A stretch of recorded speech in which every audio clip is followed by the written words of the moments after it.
The final. This is it, folks. And it looks like I've worn everybody out because not so many people here. Maybe they just come late. Or some of both. You get your nice Christmas tree here too. Nice altar, nice deities, and a Christmas tree. It's a miracle, right?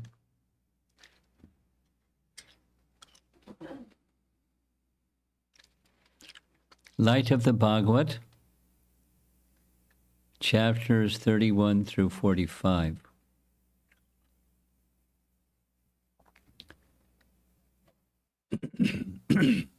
I'm going to conduct two parts, and then you all are going to conduct the next part.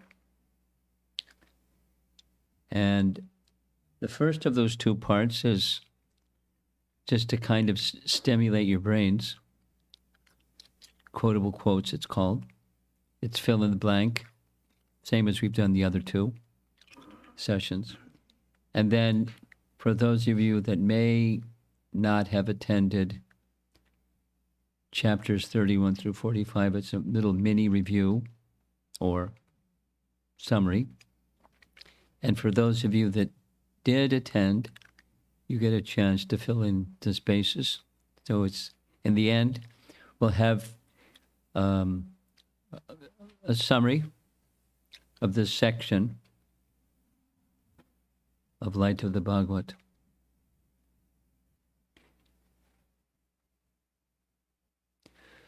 Oh, quotable quotes.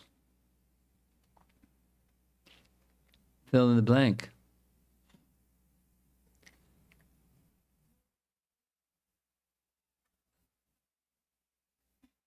Don't just stand there. Put it down. Put it down. Yeah, great. Thanks. Just set it down. Okay. Here we go.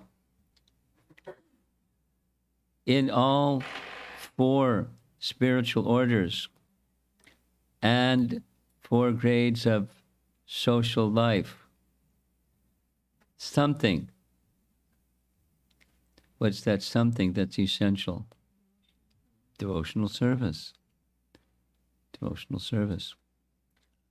Very good. Something means pursuing a better engagement in life. Now, I'll give a hint. This is a phrase that Prabhupada has been using throughout the whole Light of the Bhagavad. There's a few phrases that he's been using throughout the whole Light of the Bhagavad. Spiritual culture.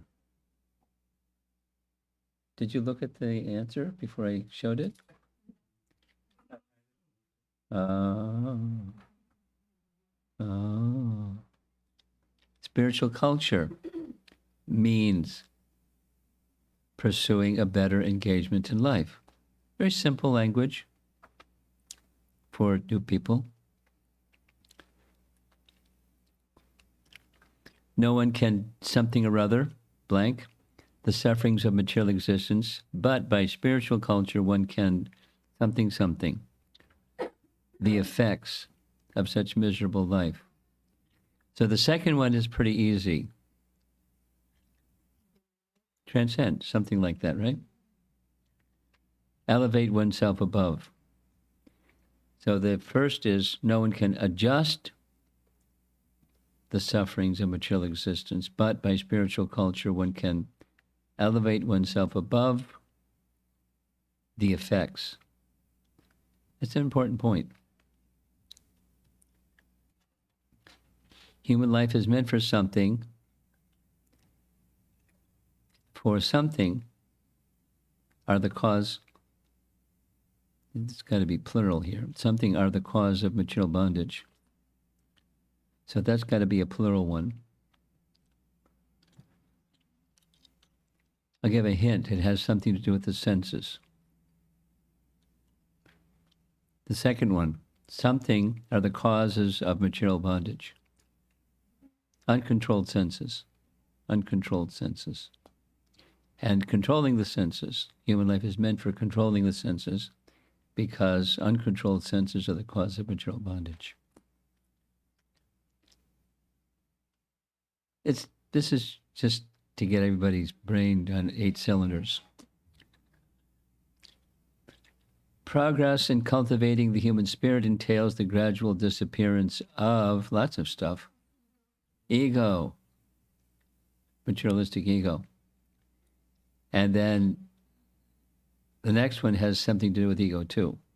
Freedom from something is called the liberation of the soul. Freedom from the false sense of ego, materialistic ego.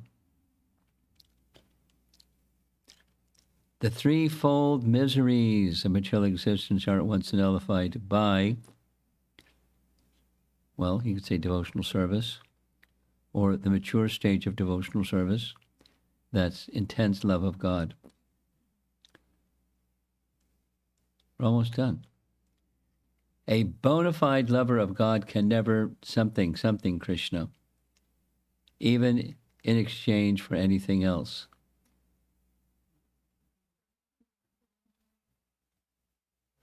Forget. Okay, that's it. That was, I hope your all cylinders are moving now. So now we're going to do this mini review or summary of these 15 chapters. I'm going to do it quickly. Not terribly quickly, but quickly. And those of you that haven't done this before, there's like a sentence or two that is like the essence of the verse or the commentary of that verse. And then comes some related subtopics. So the theme, devotional service, aim of Varnashram, subtitle, the 4 prominent features of autumn are that, 1, there's no water in the sky. Now as we go through these, brahmachari, grahastha, vanaprastha, sannyas. Brahmachari, there's no water in the sky. 2, the weeds that grew here and there in the rainy season all wither away. Vanaprastha. Oops. Yeah. What this is two twos. 2, 3, the muddy fields dry up. I think it's supposed to be 3. And 4, the ponds of water become crystal clear. That's sannyas. So the second one, the weeds that grew here and there in the rainy season all wither away. Explain how these 4 prominent features of autumn could be compared with the 4 orders of life. So the first one is, there's no water in the sky. It has to do with brahmachari life. Brahmachari or student life, there's no water in the sky. As the white clouds no longer bear the burden of water in the autumn sky, the enlightened student finds that the troubles of drawing water for the master become a burdenless job. You know, the loving service between student and master. So the clouds are now, the sky is without the burden of heavy rain clouds. The student life, the student of the teacher, finds great happiness doing menial, simple services for their teacher. It's burden-free. So then, grahastha life, that's this number 2, the first of the 2 number 2s. The weeds that grew here and there in the rainy season all wither away. So the grahastha life, unwanted population is compared to weeds, which cannot be checked by the family planning of the godless civilization. Family planning is successful when one is engaged in the culture of human spirit. That is compared to the withered weeds. Clear? It's pretty simple. The weeds and the withered weeds. Unwanted population due to uncontrolled senses. Okay, then we're moving on to the second of the number 2s, which should be 3. The muddy roads and fields dry up. That's the vanaprastha stage. The vanaprasthas no longer feel the discomforts of the retired life when they engage in the service of the Lord. So the muddy roads of discomforts have dried up for them.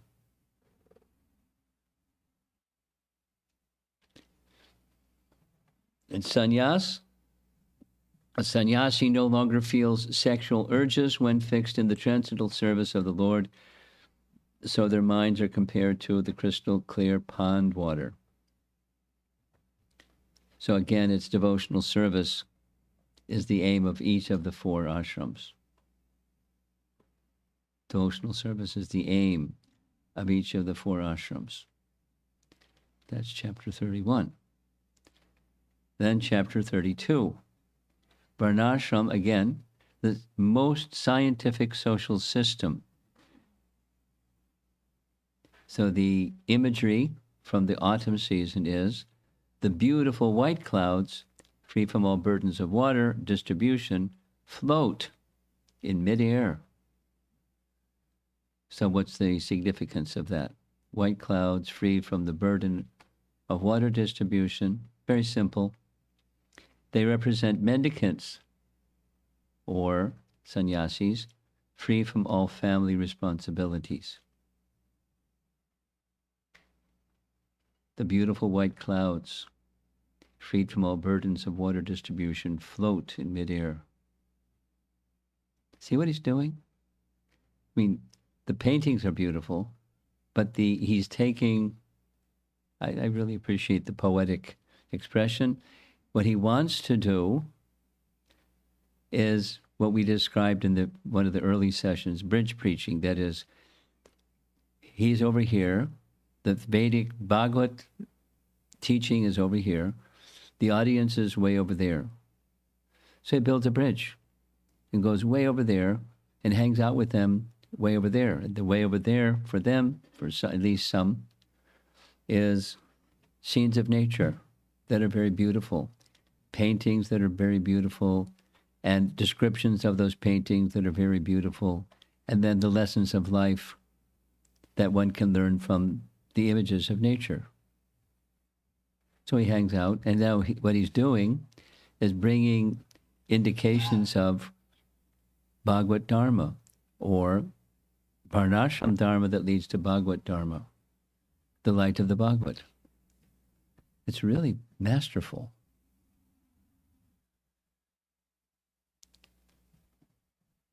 And it's, again, an appreciation is, this is one of the earliest books he's written.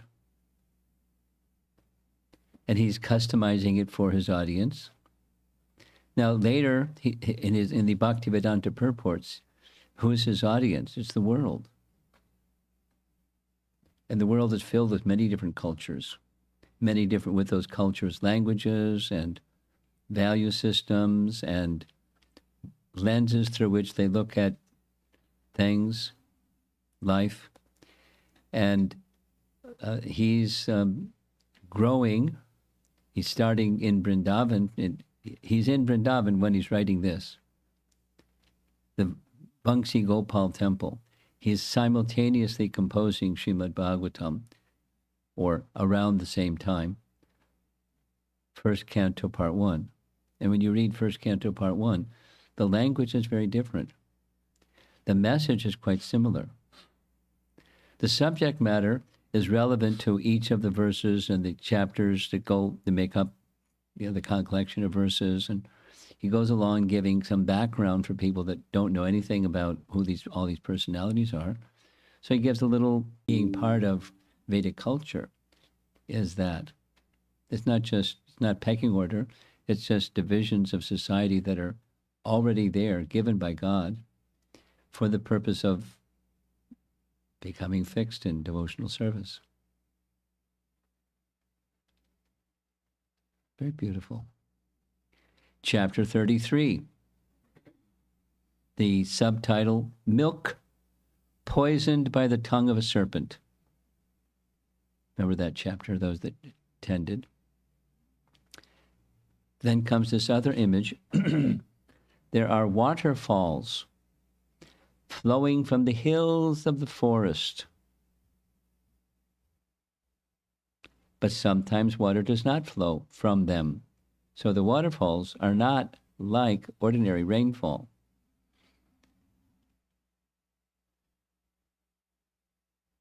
Bhakti Rasa shared something from her childhood. You know where her childhood was spent? Way up in the North Country. Which part?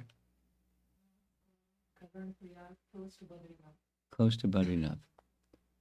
So she shared what she didn't want to share this during the class, but she shared it later, so I'm sharing it with the class. When she was growing up, way up in the mountains, sometimes there would be waterfalls, but depending upon whether the glacier was melting or not, the waterfalls would not fall or would fall. So waterfalls would be intermittent and be very specific for a place and a time, whereas rainfall would come everywhere and not in the same volume, just spread out. So that helped. If you're from the North Country, you can understand these images. So what are the waterfalls and rainfalls compared to? Well, the water may or may not come from waterfalls. Therefore, the waterfalls are compared to great reformers or acharyas who can speak or do not speak, understanding the capacity of the recipient to understand and advance in spiritual realization. Here's 2 Prabhupada stories, 3 Prabhupada stories. In New York, the devotees picked up Prabhupada from the airport in a big car. Or maybe it was Los Angeles, big fancy car. Not a Rolls Royce, but a big fancy car, like, a limousine. And the reporter was, poking at Prabhupada saying, "Oh, you're renunciate and your people are picking you up in a big fancy car." Prabhupada immediately said, "It should have been a golden car." And then he explained that how the guru was seen by the disciple as representative of God, and therefore the respect that's offered is what you would offer to God. So a big limousine wasn't good enough. He wasn't just responding. A similar comment was made in Melbourne. I wasn't there, but one of the devotees that was there narrated this story. The reporter said, "Oh, your disciples picked you up in a Rolls Royce. You're supposed to be a mendicant, a renunciate. You're a sannyas order. What's going on?" And Prabhupada said something similar. Should have been a golden car. But they can't afford a golden car, so they got a Rolls Royce. And the nicest thing should be offered to Krishna, and the representative of Krishna should be honored like Krishna is honored.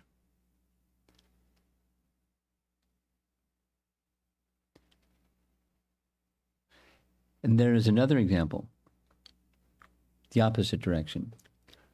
The devotees, when Prabhupada was visiting in Philadelphia, the devotees had made this gigantic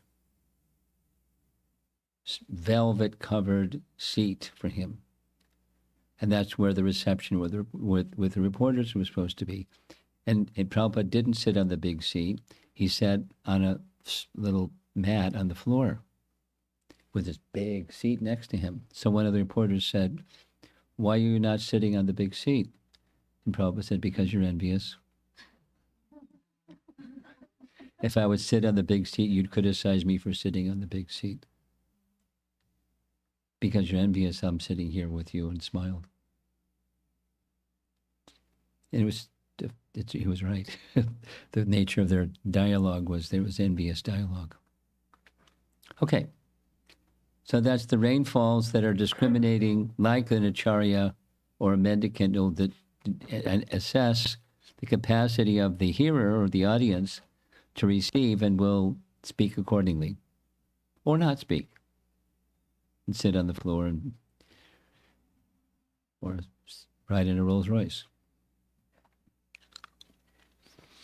The rainfalls, on the other hand, are compared to the professional speakers who speak indiscriminately, just like an ordinary rainfall. Clear? Now, the analogy of milk poisoned by the tongue of a serpent. Everybody knows that one. Milk poisoned by the tongue of a serpent. Milk is nutritious, but you feed milk to a snake, it makes their poison more powerful, so don't feed a nice substance like milk to a serpent. Similarly, the professional speakers are generally not connected with a bona fide disciplic succession, and the recitation of Srimad Bhagavatam becomes a cause of spiritual death for so many hearers. That's chapter 33. Moving along, 34. There's 2 pools of water left behind after the rainy season. 35 is also the same. Small pools of water accumulate during the rainy season, and in the autumn they gradually dry up. Little creatures playing in those small pools do not understand that their days are now numbered and will end very soon. So what do these little creatures playing in the pools represent? They are like foolish men, not caring for the nearing day of their death, becoming absorbed in the so-called enjoyment of family life. That's the attached householder. Then there's the attached politician. Politicians who extend family feeling to a wider circle and thus become encumbered by false prestige, honor, and self-interest. That's chapter 34. 35 is also small ponds. When the small ponds of water become too hot because of the scorching heat of the summer sun, the autumn sun, the poor small creatures with their many family members suffer terribly. Image. Then he wants to give a Vedic or Varnashram or a Bhagavat, light of the Bhagavat message from that image. So what's the suffering of the poor creatures compared to? Similarly, it is compared to the suffering of poor householders with too many family members who, despite economic strains, go on begetting children because of uncontrolled senses.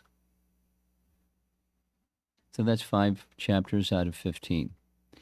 Now, for those that just came in, just a little reminder. When I'm done with this, there's going to be breakout sessions covering 5, 5, and 5, or 15 chapters. And hearing what I'm doing right now will give you a little foundation for whichever of the 5 you're going to be working with. So it'll help you, I think, to pay attention to what's just going on now. It'll help prepare you, either remind you of what you've already seen and heard, or in case you missed one of the sessions, give you like a simple overview of the 5 that you're going to be discussing. That was a prompt to be very attentive. Chapter 36. Subtitle, Surrendering unto the Lord's Lotus Feet. The message: with the progress of the autumn season, the moist earth and muddy places begin to dry up, and the green vegetation begins to fade. So similarly, what do the drying up places and fading vegetation represent?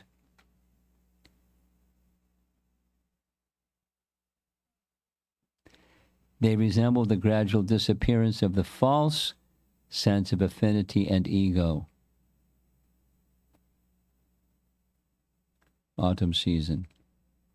Drying up of moist earth and muddy places. The advancement of human spirit or advancement of spiritual culture resembles the disappearance of false ego and false affinity for enjoyment of matter. Text, chapter 37.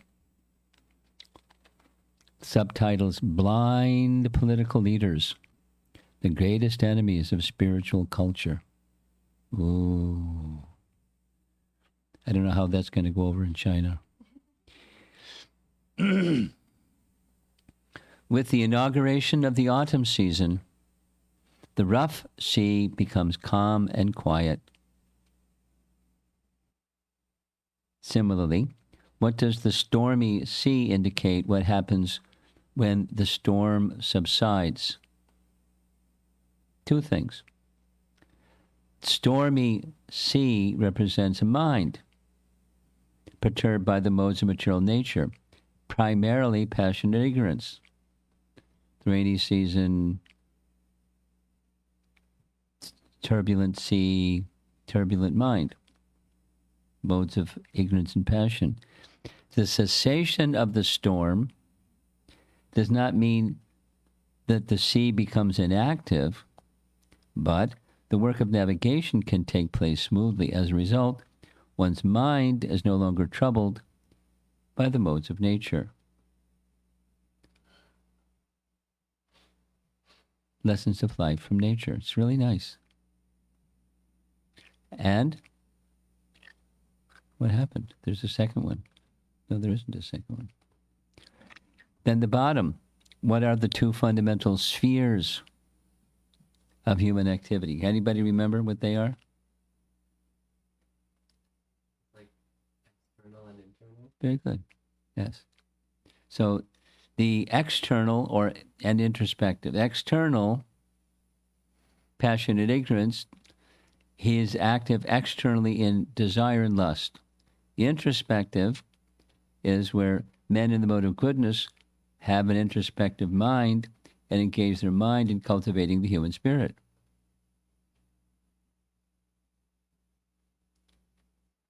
Now, I don't recall where there's subtitled The Blind Political Leaders. But since the blind political leaders don't know, they're not leading the citizens in this direction. And partly it's because the brahmanas aren't doing what the brahmanas should do. So the people are then subjected to storms and the absence of spiritual culture. Okay, chapter 38. Subtitle, Energies of the Supreme Energetic. Now, he already spoke about Krishna in explicit language, but now it's back to generic language. The energetic has energies. After the rainy season, the farmer begins to rebuild the partitioning walls of the paddy fields so that the water will be conserved. However, there is no chance of rain from the sky in autumn. There's the painting, nice painting, agricultural fields out there, and restoring the partitioning walls that may have gotten smashed during the rainy season. So what's the significance of conserving water in this metaphor? Yes? Performing devotional service nightly. So I think the next one is there's no chance of rain in autumn as the human birth is pretty rare. Human birth is? Very rare. Rare. So while you have it, you must conserve the water performance. Let's see. Sounds right. A living being is the marginal energy of the Lord and can spend his conserved energy either externally or internally. Since the living being is of the same quality as the internal energy, it is quite natural for him to cooperate with the internal energy. The energy of our senses is meant to be diverted, not stopped. Diverted. He's used this word several times. Remember, he's writing this in English for an audience that's in Japan. Presumably, it didn't have to be translated into Japanese. It can be just because the flyer that was advertising the event in Japan was in English and sent to India, sent to Delhi specifically. So, in the English-speaking audience, the senses have to be diverted. No, diverted is something like, one image for diverted is a flow of water, and it's moving this way. You don't want the water to go this way, so you divert with some method, and it flows that way instead of this way. So senses being diverted has everything to do with intelligence, because intelligence can divert or redirect the flow of the senses, or the flow of the mind and senses. If the intelligence is out to lunch, then one doesn't do that. Or if the intelligence says happiness is something other than what happiness is, then it's misdirected. Mind and senses. So diverting the senses is redirecting with proper intelligence. One way of describing diverting. And automatically, if devotion is the objective, then the mind and senses and the intelligence are all lined up in the same direction. So that's this diverting broken down in two different ways.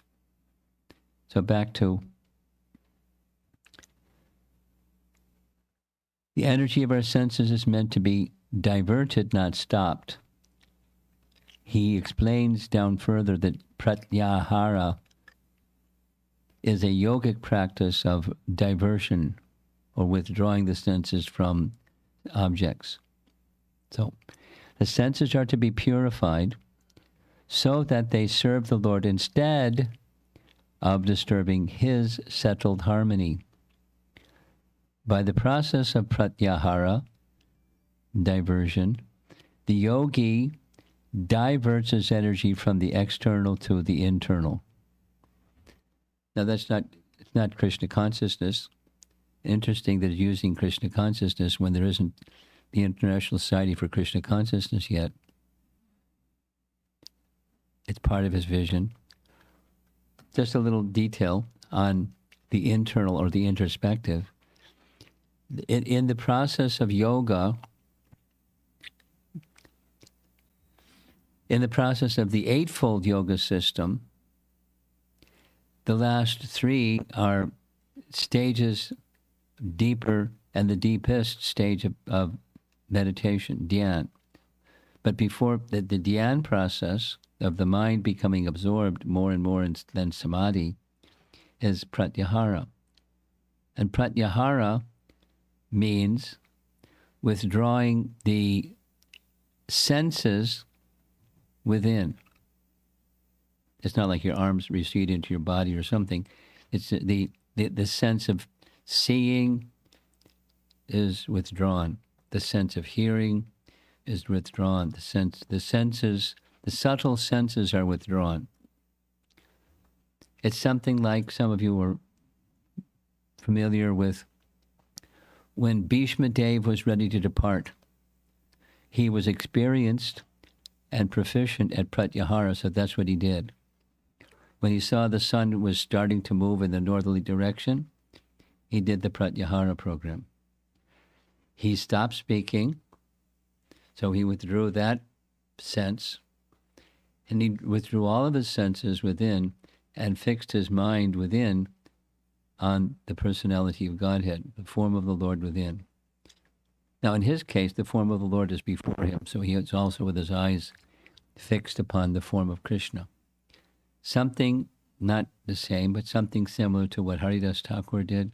He fixed his eyes on the loving face of Chaitanya Mahaprabhu and left the world in his own volition.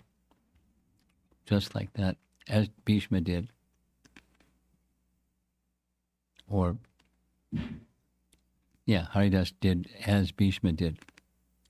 So this pratyahara is one of the ways of looking at the introspection or inward directed, as opposed to the non-yogi who is interested in the finding happiness outside. And it can be unregulated or it can be regulated. And karmakanda is where it's regulated by codes. And animal life is where it's not regulated by codes. Just extroverted or external. The advocacy in light of the Bhagavad is go inward. Bhaktisiddhanta Saraswati Thakur used this phrase a lot. From the perspective of a bhakta, and that's advice for us, look inward. For example, there's some nice, I'm embellishing what's here. I hope that's okay. Sometimes the mind becomes irritated by something out there. More than sometimes. And then the instrument of that something out there becomes a source of irritation. It's not just the something, it's the source of the irritation. And so there is a thing that's called fault finding, where that which irritates me and the source of that which irritates me, I start to blame and criticize. So Bhaktisiddhanta says, check that tendency. Instead, look within. Be introspective. And see, to the capacity that you have, why that my own heart is, in his language, is honeycombed with that very same fault. That's his advice. I mean, there's a long, I'll say a little bit longer story. I'm going way over there. I'll come back again, I promise you. I've shared this during the disappearance day of Bhaktisiddhanta Saraswati Thakur. The first Krishna conscious literature I received was a Back to Godhead magazine featuring Bhaktisiddhanta's article, The Vedanta, Its Ontology and Morphology. And I didn't know what that meant, and I read it, etc. So from reading that article, it wasn't just that it was technical. The place was a place of purity, and I felt it. So from that first encounter with Bhaktisiddhanta, my head would always tilt up, looking up to him with great respect. Some time passed. I'm still a new devotee, living in the Boston temple. And maybe 3 weeks after I was living in the temple, Guru Das came to visit. Guru Das is one of Prabhupada's disciples. He had been with Prabhupada for some period of time. He was telling wonderful Prabhupada stories, this and that and the other thing. And he came with him a stack of books. I liked books. So I asked him, can I take a look at your books? He said, sure. Right on top was a book by Bhaktisiddhanta. So right away it's like, whoa, Bhaktisiddhanta, my hero. So I opened up the book, and before the subject matter content of the book was this little preface, and stuff that I just said is still with me. And it said, the essence of what it said was, and this is not verbatim, a Vaishnava is never one who finds fault in others, for by so doing he's only indicating that his own art is honeycombed with that very same fault. One sentence, then a big space, and then another sentence, and that was like a preface. Rather, a Vaishnava looks within to make their own heart pure such that they can bring something, the right example and standards in the world from a pure heart. That's the business of a Vaishnava. Like, wow. That's nice principles to live by. So this pratyahara, back to the text. Pratyahara is the introspection tendency, the conserving water tendency. It's to take the valuable energy of the human life and direct it inwardly towards what? Towards higher consciousness, or towards Krishna consciousness, toward the cultivation of the human spirit. Doesn't mean such a person is numb or unaware or doesn't care or, something towards the outside world.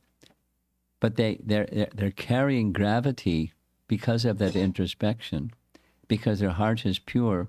When they say something, do something, it's coming from the right place, and it's carrying purity as the force. And that's what a great personality does. And that's what Prabhupada is recommending in this little section.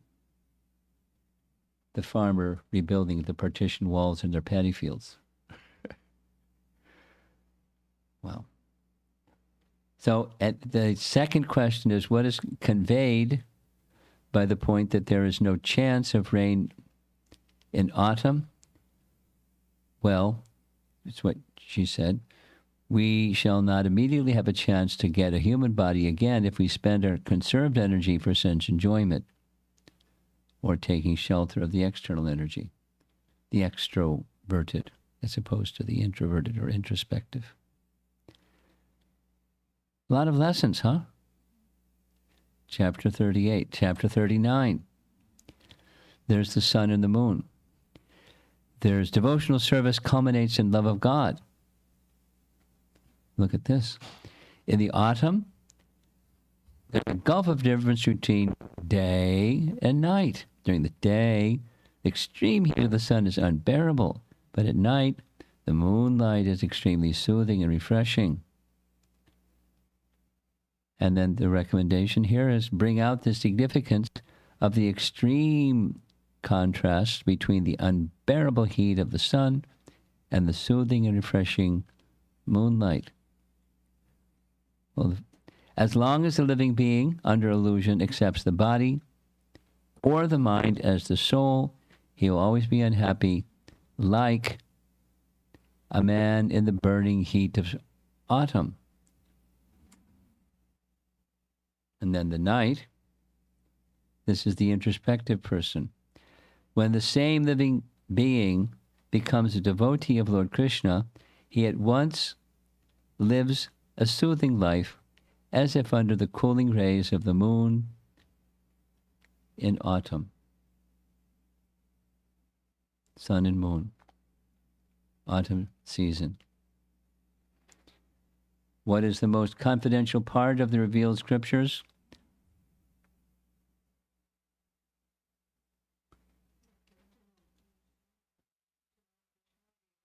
To know Krishna. Chapter 9, right?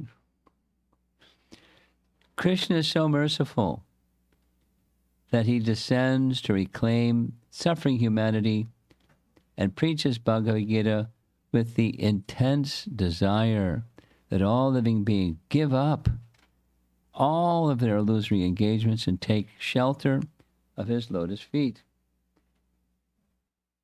Unless you have some special sensory perception, you have to sit over here because there's a screen over here.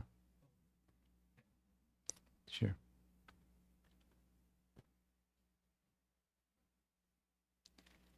You can sit right in the front.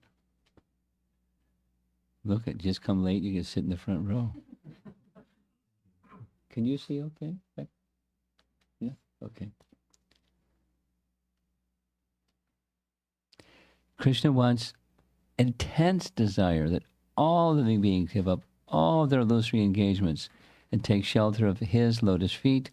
This is the most confidential part of all revealed scriptures. Pure devotional service. This is really nice. We're getting this panorama of Bhagavatam and Bhagavad Gita in a nutshell in 40 minutes. Now you have to live by it. That's the next part. Chapter 40. In the clear autumn sky, the twinkling stars appear brighter and brighter. So similarly, what? What does this analogy represent? A transcendentalist's clear vision of the purpose of the Vedas. The import of the Vedas becomes clear to one who is not only a sincere devotee of the Lord, but also a sincere servitor of the spiritual master. Wow. Just from twinkling stars in the autumn sky, it's like really nice. Prabhupada's wonderful. What are the three fundamental roles and responsibilities of a bona fide spiritual master in relation to the Vedas? Well, we didn't get a hint, but you may want to remember this for our breakout sessions. The spiritual master knows the purpose of the Vedas, he practices it personally, and teaches the true light of the Vedas, or light of the Bhagavata. He knows, he shows by example, and he gives by precept. Three duties. Roles. Chapter 41. There's a nice moon. Transcendental birth of the Supreme Lord. In the clear sky of autumn, the beautiful moon among the beautiful stars becomes the cynosure of all eyes. So similarly, what does the moon among the beautiful stars represent? Who can remember? Appearance of the Lord Krishna. Appearance of Lord Krishna. It's right in the caption. Appearance of Lord Krishna. Lord Sri Krishna is the central attraction of the Vrishni dynasty, or in the family of Yadu, was like the moon in autumn. Great. What is more important, seeing or knowing Krishna? Which is more important, seeing or knowing Krishna? So why? Please substantiate your answer. Supposing you see Krishna and you don't know who he is, then you're missing out. Supposing you don't see Krishna but know who Krishna is, you're in.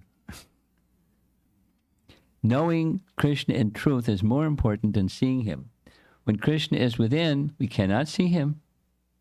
But when Krishna was without, he is seen by everyone, although very few know him as he is. 2 verses from Bhagavad Gita, one from chapter 4. One who knows the transcendental nature of Krishna attains Krishna's abode.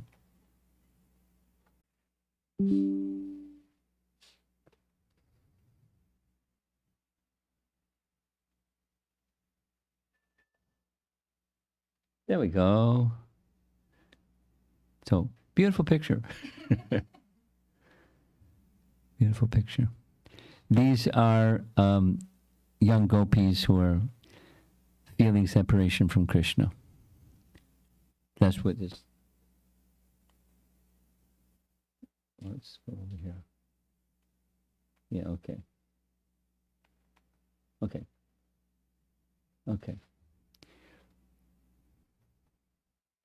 At night, in autumn, the atmosphere is pleasant because it is neither very hot nor very cold. The mild wind blowing through the gardens of fruits and flowers in Vrindavan appeared very much pleasing to all. All but the gopis were always overtaken by heartfelt sorrow in the absence of Krishna. So this is serving the Lord in separation. Viraha. You got to sit over here so you can see the screen. You got to sit over here so you can see the screen. We'll let you interrupt everybody while you come over here and sit so you can see the screen. Wherever you want to sit. Anywhere you're going to sit, you're going to be in front of somebody, so. So the two kinds of transcendental feelings for those engaged in worship of Krishna. So meeting and separation, right? Two kinds of feelings, transcendental feelings for those engaged in the worship of Krishna. So there's sambhoga, that's when they're in direct touch with Krishna, and viraha is separation. Viraha takes place without direct contact with Krishna. If we practice the viraha mode of worship, we can transcendently realize the presence of Krishna more lovingly than in his presence, which sounds like a contradiction. But it's a teaching of the Bhagavata and a teaching of the Gaudiya Vaishnava line. Okay? Any discussion? Maybe you'll be in this breakout group, verses 41, or chapters 41 to 45. So if you're paying attention, you'll have a sense of what this is about. In one sense, it's simply different. In another sense, it's more intense. Love and separation, like we said, I remember we were discussing this. Absence makes the heart grow fonder. Love and separation. Okay. Compare the mundane experience of viraha with a spiritual viraha experience. Mundane experience of viraha is a shadow of the real thing.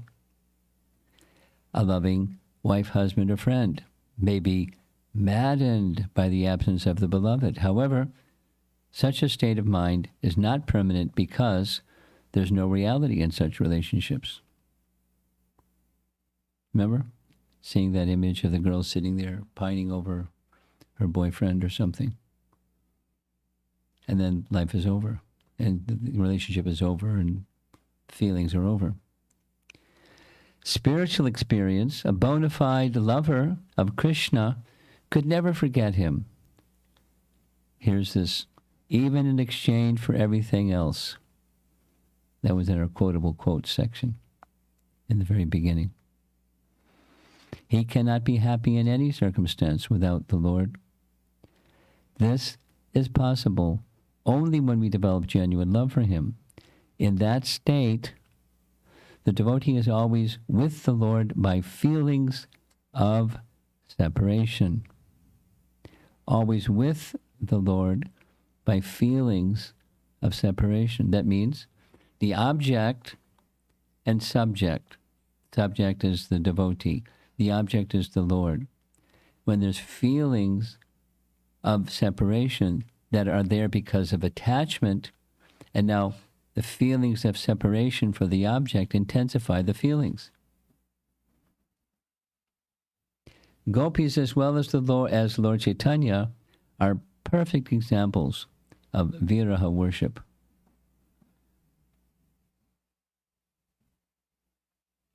It's esoteric in one sense, and it's also very wonderful.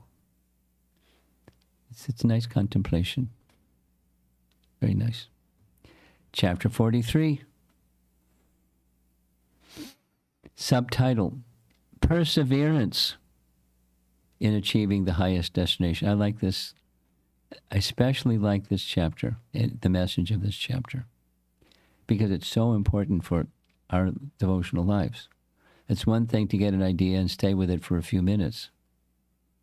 It's another thing to live accordingly with perseverance. That's essential for progress, spiritual progress, substantial spiritual progress. In the autumn season, all the birds, beasts, and men become sexually disposed, and the bull, the stag, male bird, man, and other male creatures forcibly impregnate the fair sex. What does this forcible impregnation represent devotionally? Who remembers? Yeah? You perform devotional service the result of the devotional service will come to you even if you really necessarily aren't present or you don't expect it to come. Nice. Devotional service to the Lord is also forcibly impregnates the practitioner. Huh. Just at the right moment, the results of one's particular devotional service will come, even if one has no desire for it. I was sharing this. It's just a little example that comes to mind because we just discussed it the other day. One devotee I know was presented with a gift from another devotee, and the gift was a Govardhan Shila to worship. Prabhupada disciple, someone gifted him a Govardhan Shila, and he was like, "Huh." I had no thought of having a Govardhan Shila, and so he wanted to give it back to his friend, and his friend said, "No, it's for you." He was insisting. So then this devotee wanted to know, what's the requirement? Remember this discussion? So he went and asked Vishwambar Goswami, what's the requirement? And is it okay to take Govardhan Shila out of Vrindavan? So the requirements were given, very simple, mainly it's devotion. Leading to spontaneous devotion, but it's devotion and tulsi leaves. And palmfers of water, like Advaita Acharya was doing. And yes, those things are abundantly available in the West, so you can take Govardhan. So he realized, and since then he's developed a lot of attachment, devotional attachment that wouldn't have happened otherwise, or it happened because of that opportunity that just came to him. And one can say that it's due to some prior good fortune. Even just to be in Vrindavan, what to speak of have somebody gift you the Govardhan Shila. There was other details, but that's sufficient. So sometimes it happens like that. Devotees do not make business exchanges with the Lord, but the Lord, out of his own accord, fulfills all the desires of the devotees. So better watch out what those desires are, right? Now, sometimes the Lord shows special favor and he takes the desires away. And when the Lord takes the desires away, often the devotee will say, ouch. But then they'll say, thank you, when they understand what just happened. Prabhupada described like that about his own life. He was on a trajectory by his astrological chart to become one of the wealthiest people in India, and the whole thing crashed. And he was like, what? But then he understood later it was Krishna was relieving him of that burden. And then later he got many times more than what that would have been, but he didn't understand it when it happened. He wasn't like destitute or angry with Krishna or something. He just didn't quite understand it. But it's always that Krishna is very kind. So when Krishna is kind and gives, or when Krishna is kind and takes away, it's Krishna's kind. Because kindness is one of his characteristics. And we don't always understand the timing of Krishna, the plan of Krishna. And, if I was Krishna, I would do it differently. Why doesn't Krishna get it right instead of wrong? And so forth. And we may not say those things, but we may feel those things because of our lack of submission. And part of the flow of events in life is to help us to get to that position. We just put our hands up in the air and we're ready to serve Krishna under any circumstance. Chapter 43.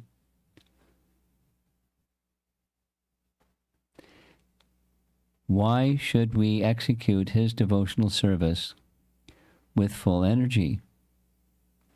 Endurance and confidence. Remember, the subtitle here is perseverance.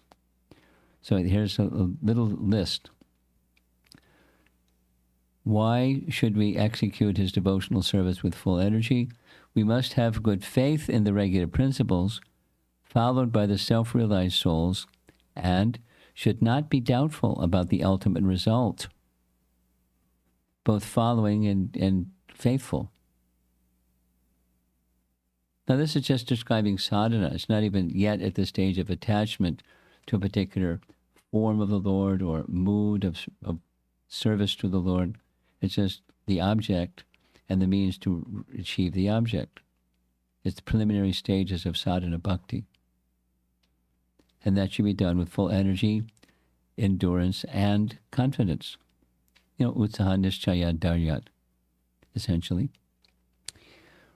We should not consider going back to Godhead a casual notion. Rather, we must take devotional service seriously, remembering the 6 favorable items of devotional service. Look at this. He's just inserting nectar of instruction right in the middle of Upadeshamrita. Very clever. We should protect ourselves from the 11th offense. Remember that little cartoon? The fellow with his bead bag and changing the TV channel.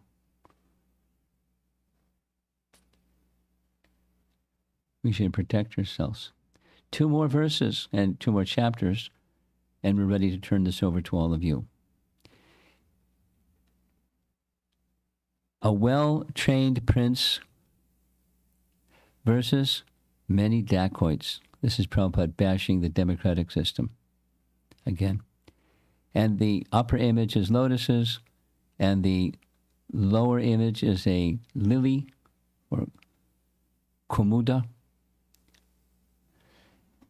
In the autumn season, all the reservoirs of water are full of lotus flowers. There are also flowers that resemble the lotus, but are of a different class. Among them is a flower called kumuda. When the sun rises, all the flowers but the kumuda blossom beautifully. Now, I'm sure you remember. I remember very well. How do these 2 flower images compare? What do they represent? Who wants to say? Yes. I think so. The lotus represent when they see the sages, they open up in the sun. Yeah, and the king, a monarch, a qualified monarch. The flower is not happy seeing a qualified king. Yeah. It doesn't open or close with the movements of the sun. It just stays open or whatever it does. And the lotus is very responsive to the movements of the sun, day and night. Lotus, like men, take a pleasure in the advent of a responsible king. Kumuda means men who want to exploit administrative power for their own self-interest. They do not want a king at the head of state. They are like the kumuda flowers, which do not take pleasure in the sunrise. And chapter 45. Isn't this nice? You're getting Light of the Bhagavad twice. And now you're going to get it a 3rd time when you do your breakout groups. So hopefully it'll stick with you. After the new grains were cut and brought home from the paddy fields, people began to observe the Nava Anna ceremony everywhere in the presence of the Lord as Sri Krishna and Baladev. So what's the significance? So it's the subtitle is Acknowledging the Merciful Gifts of the Lord. What's the significance? The harvest season all over the world. Thanking God, offering back to Him that which He has given. The Nava Anna ceremony is observed as a way of acknowledging the gifts of God. Newly collected grains would first be offered to the Lord by the villagers, either individually or collectively. Such ceremonies make the people happy and prosperous.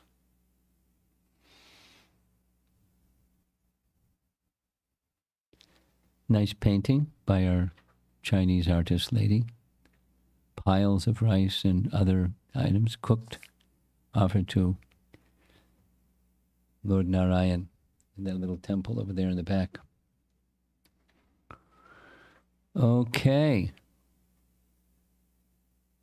Chapters 31 through 45. That's part 2 of this evening session. And you want to organize all this? Yeah, or everybody already knows what to do? Anybody not know what to do right now? If you weren't part of the other breakout groups, you need some direction? Okay, so who everybody knows which chapters? At least they know who their group leader is, right? There's men, there's ladies, and there's youth. And you know which group you fit in. Okay, so is this the place? So ladies over there, and men over here, and youth over here. Is that okay?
Hare Krishna. Is it working? Yes. Is this better? Okay. So we did our questions based on chapter 31, 32, and 35. So on the first chapter, chapter 31, for our first question set, the first question was, what are some objects of material enjoyment that you get attracted to from time to time? Yeah. And as youth, one of our main concerns was phones and technology. And then some of our younger youth members said toys.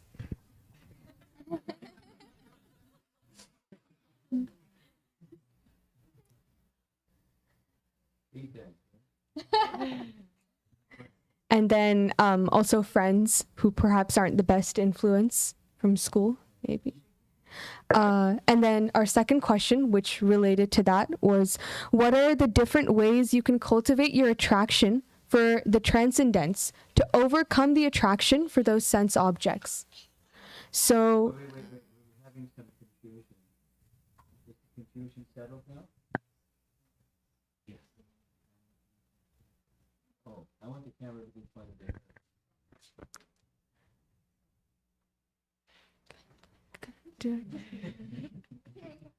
Yeah. So we came up with a couple of ideas.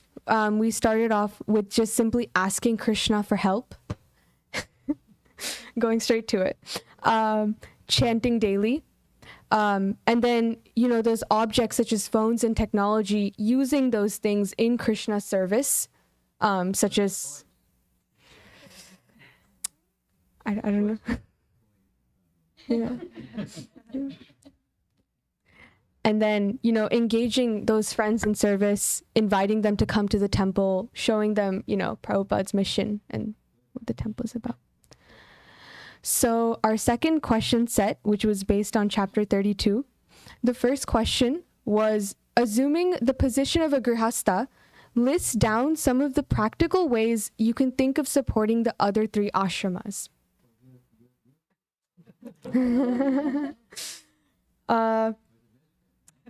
Perhaps in the future, we could host sannyasis and exalted Vaishnavas in our homes, not just for our benefit, but for the benefit of other devotees as well. We could donate to the temple to help it grow, and then also raise Krishna conscious children to help carry forward everything. Our second question for the same question set was, what would you consider as some benefits of supporting and maintaining these 3 ashramas? Yeah, and supporting them. So, we said that by supporting the other 3 ashramas, we build a community with them. And building community helps us build character. And while we build this community with them, we get a chance to serve them and serve these devotees. And that in turn pleases Krishna.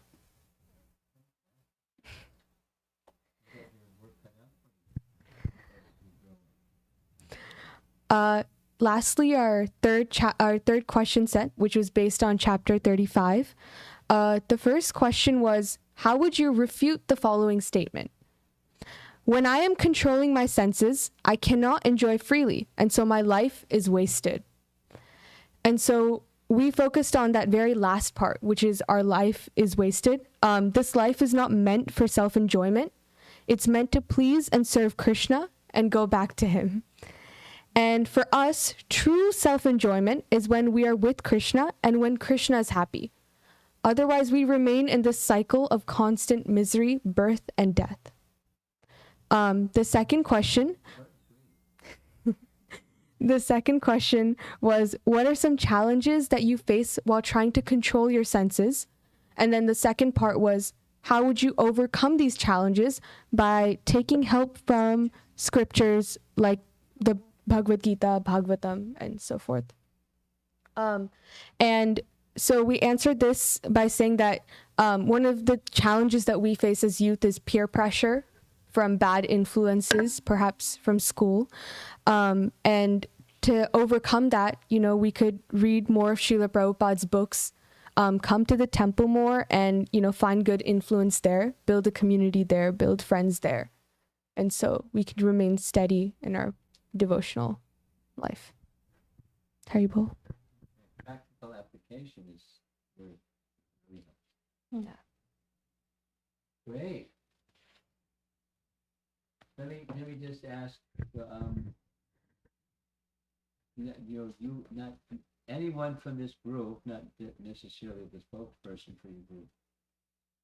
Did you find this exercise, the discussion together, application beneficial, useful, helpful, focusing, or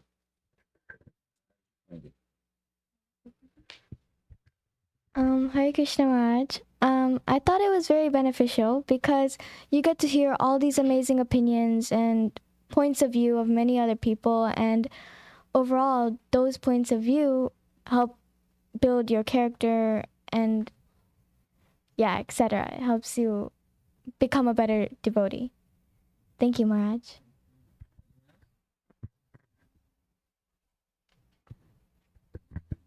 So I think because the youth group kind of naturally will end up having the widest gap in appreciation for structure and sometimes the widest gap in maturity because there's so many ages, right? I think this exercise is like really good, especially for some of the older youth and sort of like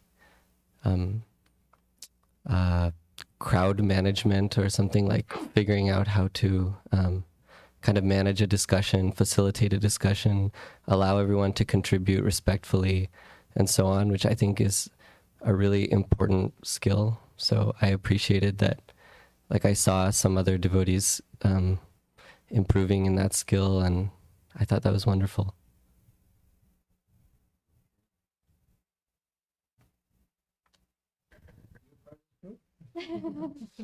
you gonna add something? We'll come to the end. Any of you 4 boys over here, something? I think the most helpful, this discussion was really helpful in the sense that you already have this like knowledge, like theoretical knowledge, but now you're just applying it. So it's like in like real life situations. So like just knowing how to apply the knowledge that you've heard over the years and in a practical way is helpful.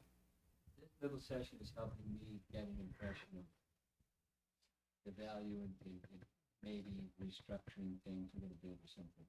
Because this is going to be an ongoing kind of way of conducting seminars. Planning the same thing coming up and planning another one coming up. And so this little discussion is helping me. Okay, who's next? Lady for the mic.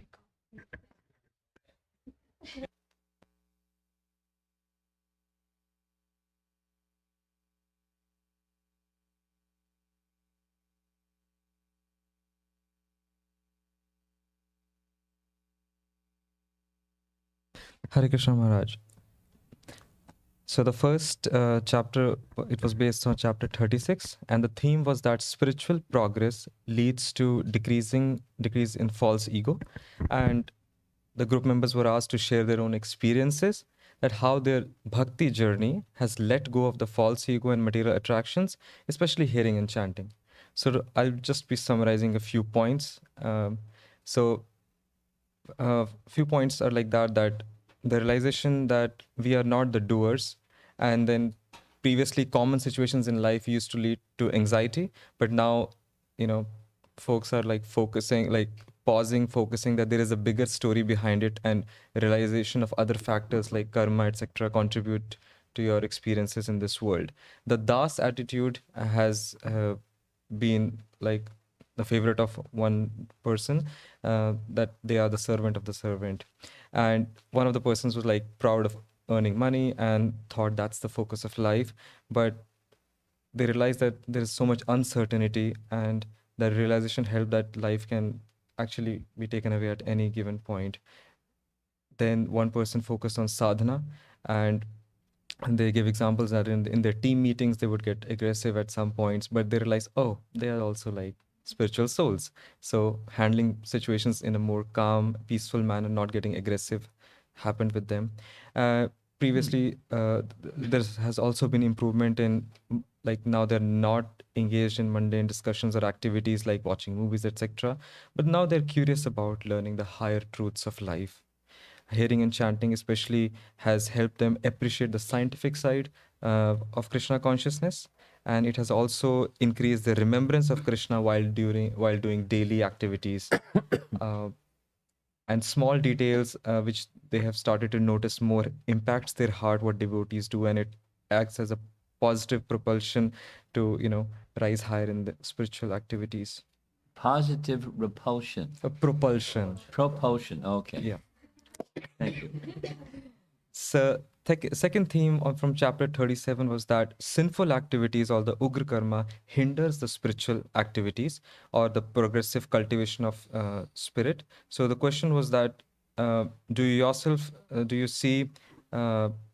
yourself see these ugra karma, and how would you check on them? So a few examples came of like what they see around is like meat eating, drinking, people going to parties, discussing mundane topics. And how do they keep check is like through learning through scriptures, by acquiring knowledge, and by associating with the right people.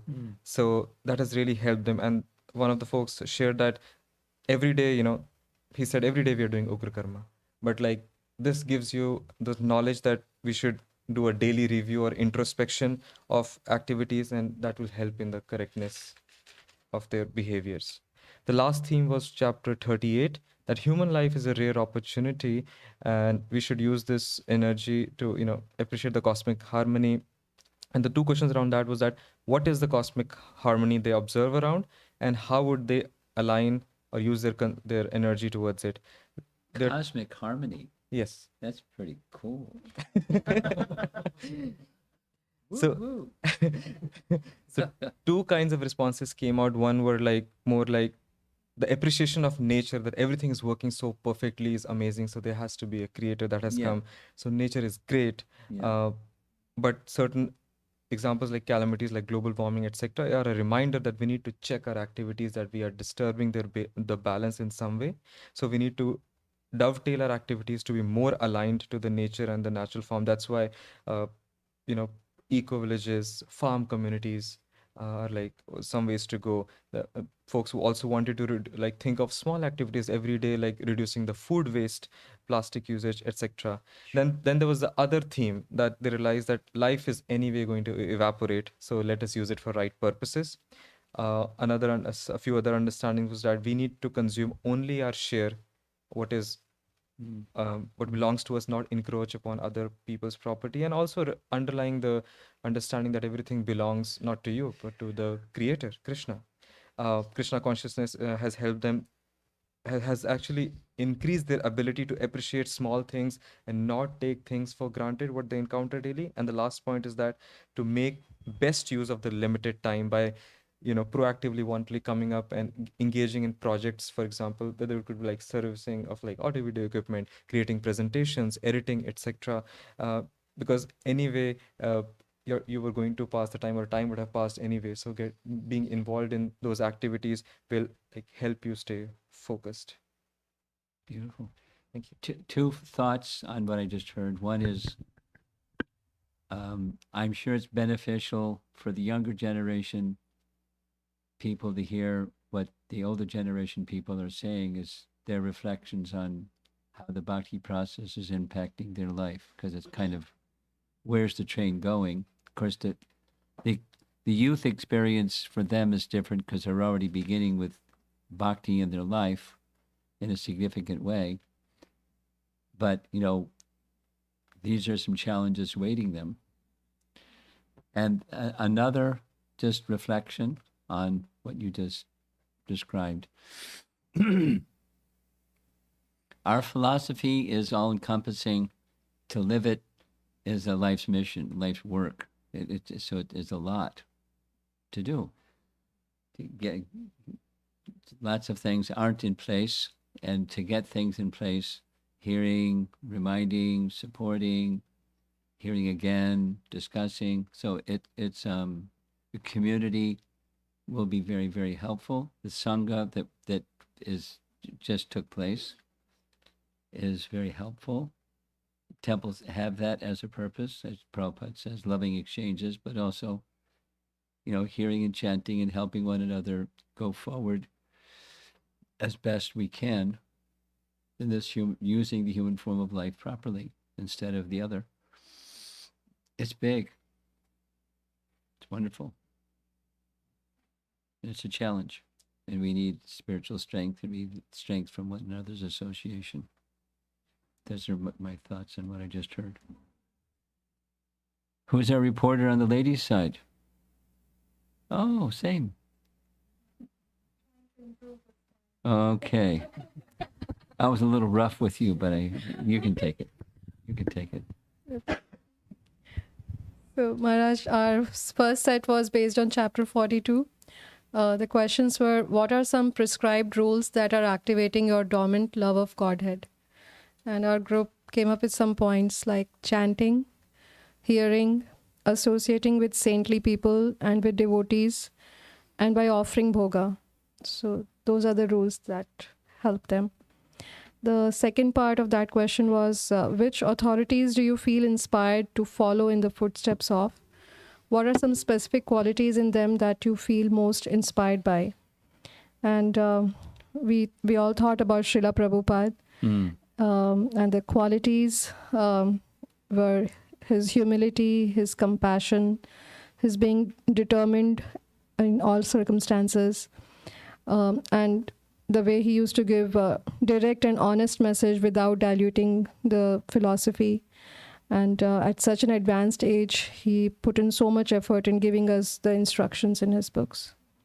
So those were the qualities. Our second question was based on chapter 43.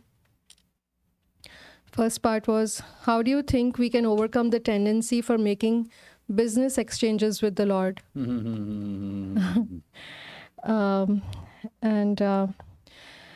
We thought by reading scriptures and understanding our true relationship with Krishna, this can reduce. Understanding that he is not our order supplier, and then practically trying to apply all the teachings that we have learned from the scriptures in our lives. The second portion was, reflect on your life and share some of the ways in which the Supreme Lord has intervened in your life to spiritualize and fulfill your desires. These are good questions. Yes. He put a lot of thought into the right questions. I mean, there could be others, but I'm appreciating his questions. Go ahead. So one Mataji had a desire to make garlands when she was very new in the movement, and she was just watching another Mataji make garland, and in her heart she had the desire, I wish I could make, and just the following week she got that service through because the Mataji who was making garlands could not do it due to some personal reason, and so her desire got immediately fulfilled. Similarly, one Mataji had the desire to sing the Guru Ashtaka prayer in the morning in the Mangala Aarti, but she would not get a chance because there were other initiated devotees who would be singing it every time. But she had that desire, strong desire, and the next day when she went, there was nobody in the temple, and she was the only one, and she was asked to sing. So it was an immediate and direct reciprocation from the Lord. Wow. Then another one was, somebody had desire to see a lot of places. They would go around. And now that desire has been, they still go places, but those are now all holy places. So they go on yatras. And even one Mataji who went to LA, originally, before becoming a devotee, they would have spent all the time in Disneyland and places, but this time they stayed in the LA temple, attended all the morning programs, saw the Tulsi Viva, and it was a very spiritual vacation. Okay. So our last one was based on chapter 45. The first part was, what are some ways in which the grace of the Lord is entering at this phase of your life? Grace of the Lord? Yeah. How? Ways in which the grace of the Lord is entering into your life at this stage at this stage of your life. Yeah. When Mataji said that she feels very happy and satisfied in every situation, is able to accept everything that is happening in her life. Shoo. Where's this saintly lady? That was... then another one, the anger has reduced. We can perceive changes in our own behavior, and the important relationships in our lives have improved.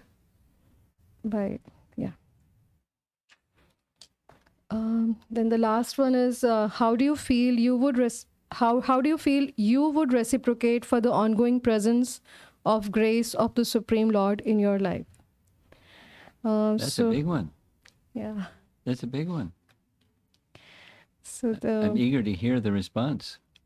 So first one was doing more services for the Lord in the temple, and also doing more services for the devotees.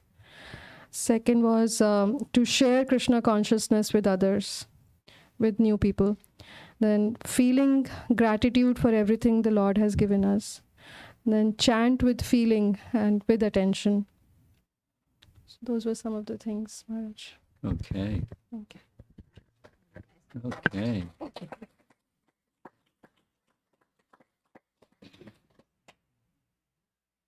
Yeah, switch it over here. I want to, did they see the last slide? I'm going to show you the last slide, assuming that you didn't see it, because it's something that maybe can be sent out to you, and you can take some time on your own to do.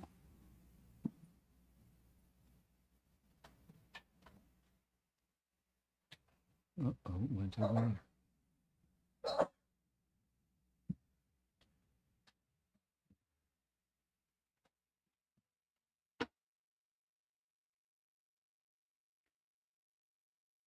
Are you playing drum or what's happening? Catching butterflies? Hang on.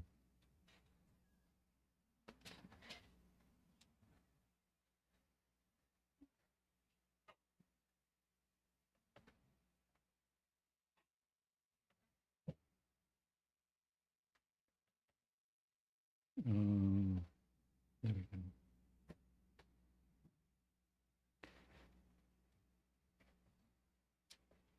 There we go. Last slide.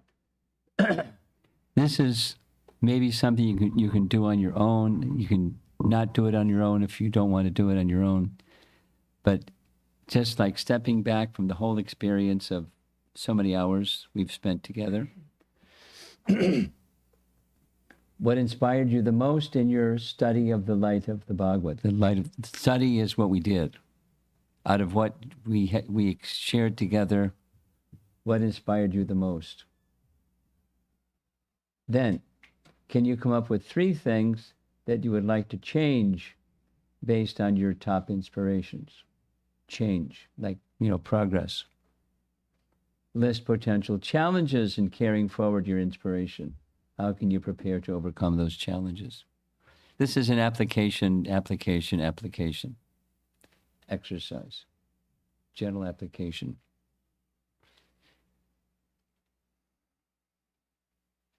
Theory. Prabhupada made this distinction, jnana vijnana. It's just his way. Jnana is theory and vijnana is practical application, or realization that comes from practical application, realized knowledge. He would sometimes say scientific. This is a science. You practically apply and there's some result. So, the practical application of this is, we just got a kind of an overview of many of the essential messages, the entire Bhagavatam. Not all, but many essential messages of the Bhagavatam. I don't know if you caught it because it was in the morning session, but even cosmology.